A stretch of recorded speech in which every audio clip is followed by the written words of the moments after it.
Part 2 Readings. Reading number 1. Title: Fascism. Eugen Weber's Foreword.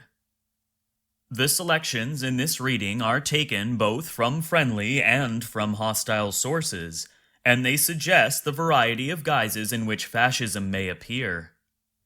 The first program of the fascist movement, which reflects its early revolutionary tone, contrasts with the highly empirical approach of Mussolini in his famous discussion of fascist doctrine.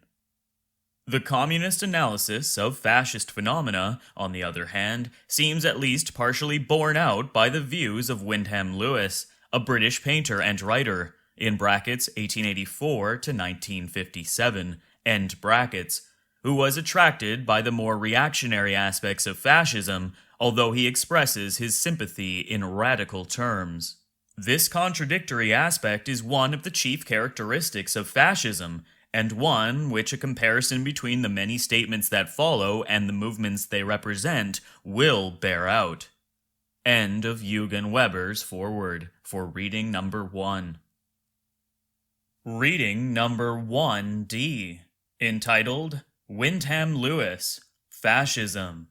Asterisk.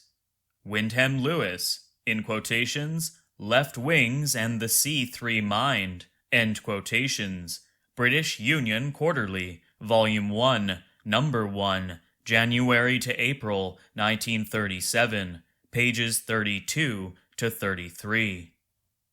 You stand today where socialism stood yesterday, for the poor against the rich. You do not stand against property, you are reproached for that, but you should in fact be congratulated upon it. For today it is above all the rich, in brackets, the super rich, end brackets, who are against property, since money has merged into power, the concrete into the abstract. For the men of the French Revolution, property was a prerequisite of freedom, and they were better revolutionaries than their successors today. To keep property was one of the cardinal points of their program. No proletarian, no workman would ever know freedom again, if there was nothing in the world but himself and his kind, and over him and his kind the great bureaucratic oligarchs, or commissars, and their swarms of delators and armed servants.